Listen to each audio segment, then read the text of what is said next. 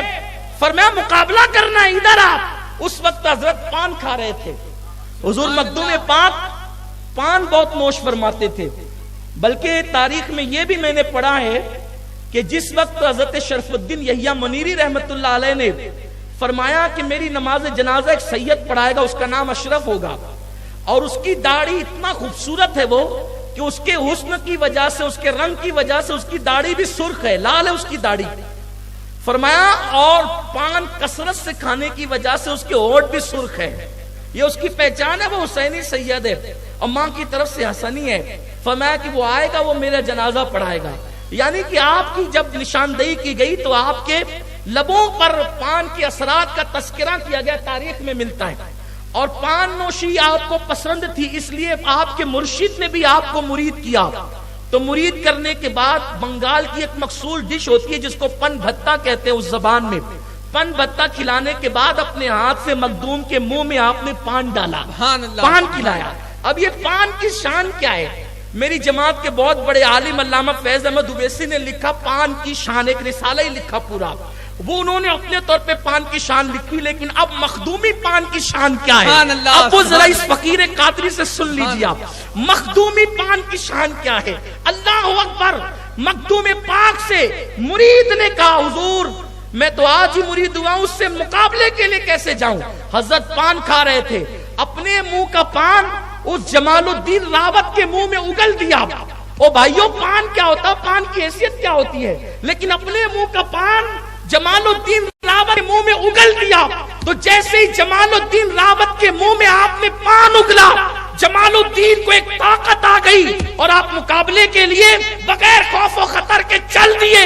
اب آپ اندازہ کریں جس کے پان کے اگلدان کے اندر اللہ نے اتنی طاقت رکھی ہو، اس کی ذات کی روحانیت کی طاقت و قوت کا حال کیا ہوگا؟ سبحان اللہ، لوگ پان کھلا کے بگاڑ دیتے ہیں یار، لوگ پان کھلا کے بگاڑ دیتے ہیں۔ لوگ کہتے ہیں نا اپنے بچوں سے پان کھانے والوں کے ساتھ نہیں رہنا، اور تو یہ بگاڑ دے گا تو بھی کھانے لگے گا، ہے نا، یہی تو ہوتا ہے نا۔ خدا کی قسم لوگ پان کھا کے بگاڑتے ہیں۔ اے مخدوم تیری عظمت پہ قربان، تو نے پان بھی نہیں کھلایا، پان کا بچا ہوا اگال کھلا دیا۔ ارے اگال کھلا کر کے کس قدر آگے بڑھا دیا روحانیت میں مخدوم پاک نے۔ اب ان میں طاقت آ گئی، وہ تو بے خطر چلے۔ سب سے پہلے جوگی نے چونٹیاں بھیجی مقابلے کے لیے، چونٹیاں بھیجی، جیسے ہی نظر ڈالی مخدوم کے مرید نے، وہ جادو والی چوٹیاں ختم ہو گئی، چوٹیاں ہی چوٹیاں دکھ رہی تھی جیسے نظر ڈالی۔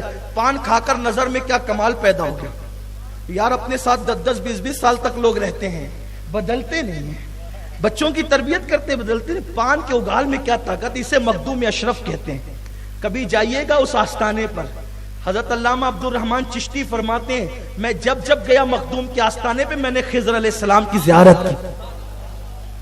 یہ شان ہے میرے مخدوم کی، سرکار مخدوم اشرف جہانگیر سمنانی رضی اللہ تعالیٰ عنہ کی۔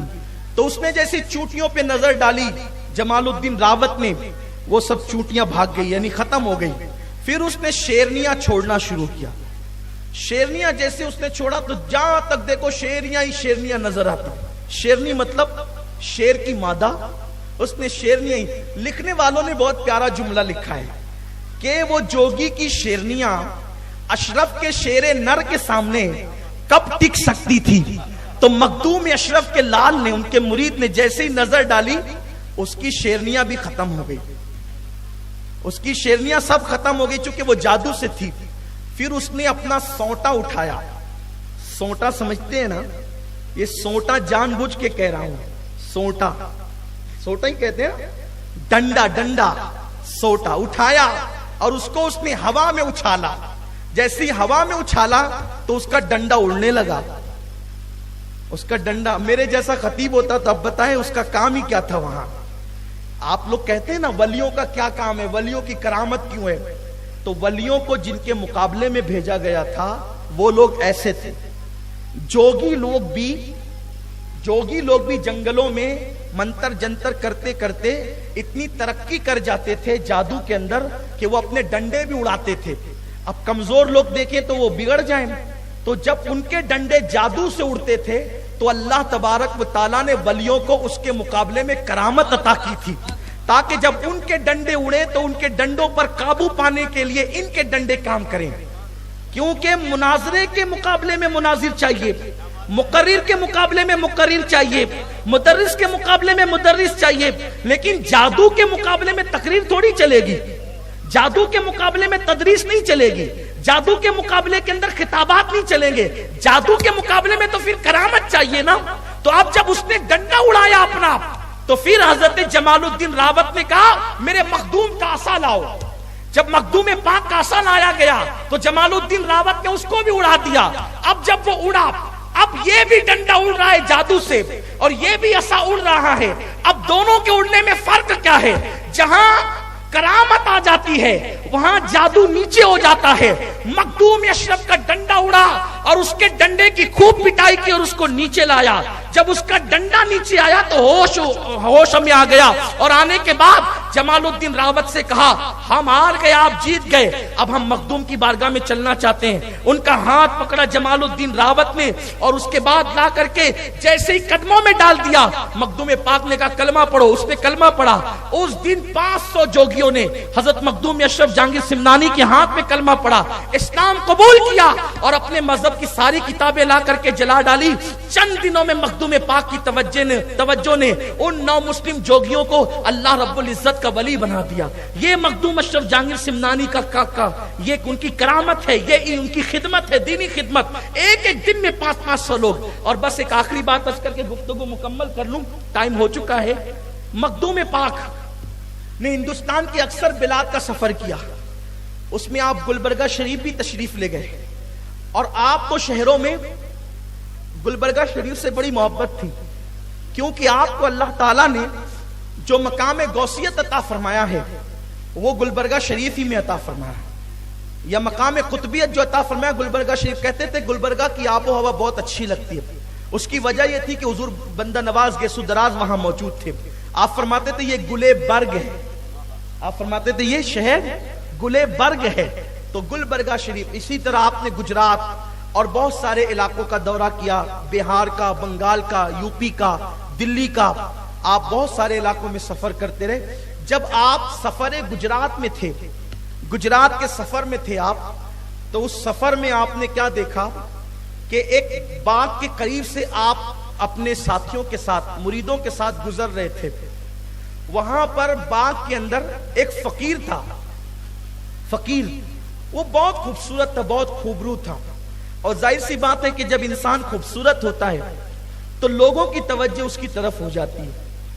تو خوبصورت فقیر کو دیکھ کر لوگوں نے باتیں شروع کی، یار کتنا خوبصورت ہے، کتنا خوبصورت ہے، کتنا خوبصورت ہے. مخدوم پاک نے فرمایا وہ فقیر جہاں کھڑا ہے نا وہاں پر ایک بت خانہ ہے، اس کے اندر اس سے زیادہ خوبصورت کوئی چیز ہے، بہت خوبصورت. اس کے اندر ایک مورت رکھی ہوئی ہے، وہ بہت خوبصورت، اس فقیر سے زیادہ خوبصورت ہے. اور وہ جو مورت تھی وہ چائنا سے آئی تھی، چین سے.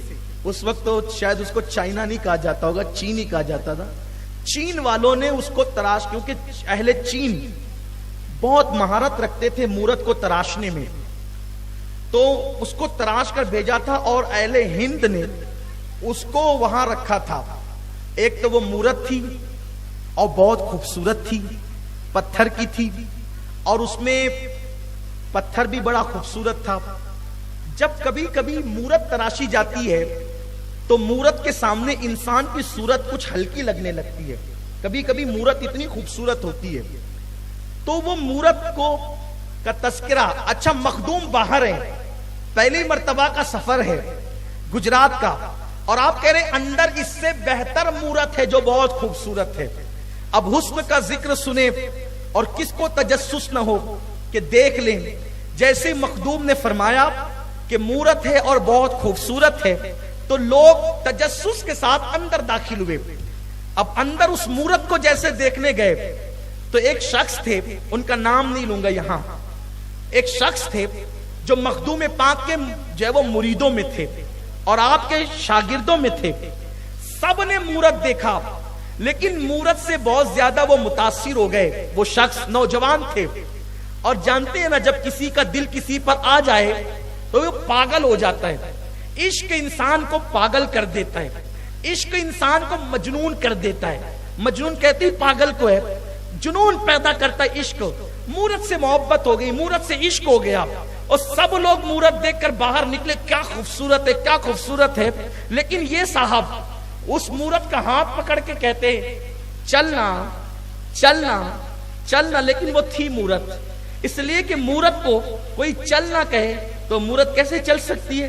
نہیں چل سکتی. وہ مورت کو مناتے رہے. تاریخ میں آیا ہے، مورخین نے لکھا ہے، مورخین نے کہاں تک انصاف کیا یہ تو وہ جانے، لیکن بہرحال ہم اہل عقیدت ہیں، ہم عشق کے بندے ہیں، کیوں بات بڑھائی ہے.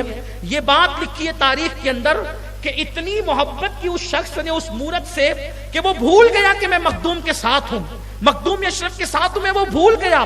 اور 2 دن تک لگاتار کھانا پینا سب چھوڑ کر اس مورت کو پکڑ کے کہتا چلنا چلنا، مجھ سے بات کرنا.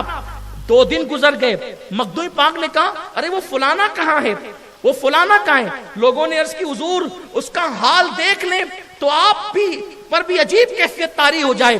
مخدوم پاک نے کہا ہوا کیا ہے؟ کہا اس کو مورت سے عشق ہو گیا ہے. لوگ بھی کیسے مورت سے بھی پیار کرتے ہیں. مخدوم پاک یہ کہتے ہوئے اندر تشریف لے گئے، لیکن جب اس کی گریہ وزاری دیکھی کہ پتھر کو پکڑ کے مورت کو پکڑ کے کہتے چلنا چلنا، مجھ سے بات کرنا، آپ رونے لگے. مخدوم پاک اس کو کیا ہو گیا؟ یہ دل ایک مورت کو دے بیٹھا. بس یہ کہہ کے آنکھ میں آنسو جاری ہوئے، آسمان کی طرف نگاہیں اٹھی اور آپ نے عرض کیا کاش اس مورت کے اندر اللہ روح پیدا کر دے تو اس کی کتنی بڑی شان ہے، کاش اس کے اندر روح پیدا ہو جائے تو کتنی بڑی بات ہو. اتنا کہنا تھا کہ کاش اس میں روح پیدا ہو جائے تو کتنی بڑی بات ہو. لوگوں نے اپنی نگاہوں سے دیکھا، اسی وقت اس مورت کے اندر روح پیدا ہو گئی اور وہ حقیقی کی عورت بن گئی. مخدوم پاک نے پھر ان کے ساتھ ان کا نکاح کیا. وہ مورت اصل صورت میں آ گئی اور مخدوم پاک نے اس کے ساتھ اس شخص کا نکاح کیا اور نکاح کرنے کے بعد پھر ان پہ نظر ڈالی، ان کو ولایت عطا کی اور پھر ان سے کہا کہ اب آپ گجرات میں رہیے ان کے ساتھ. تاریخ میں آتا ہے کہ اس عورت سے جو مورت سے عورت بنی تھی، مخدوم کی دعا سے اس کے بچے بھی پیدا ہوئے اور اللہ نے اس کرامت کا اثر یہ باقی رکھا کہ اس عورت کے بطن سے جتنے بچے پیدا ہوتے اس کی کانی انگلی میں جو ناخن ہوتا وہ پتھر کا ہوتا. یہ کرامت لوگوں نے اپنی نگاہوں سے دیکھی. یہ ہے حضرت سیدنا مخدوم اشرف جہانگیر سمنانی رضی اللہ تعالیٰ عنہ، جس کی غوثیت کا اعلان غریب نواز کرے، جس کی غوثیت کا اعلان شیخ محی الدین ابن عربی کرے، جس کی غوثیت کا اعلان اللہ اکبر شیخ عبدالحق محدث دہلوی جس کی غوثیت پر لکھیں، وہ حضرت مخدوم اشرف جہانگیر سمنانی رضی اللہ تعالیٰ عنہ ہیں. آپ کے اسفار بڑے دلچسپ ہیں اور آپ کی کرامتیں بھی بڑی دلچسپ ہے. انشاءاللہ کسی وقت موقع ملا تو اس پر گفتگو کی جائے گی. آپ ولیوں سے وابستہ رہیں. اللہ مجھے آپ سب کو عمل کی توفیق دے. دوران گفتگو اگر کوئی غلطی ہو گئی تو اللہ تعالیٰ معاف فرما دے.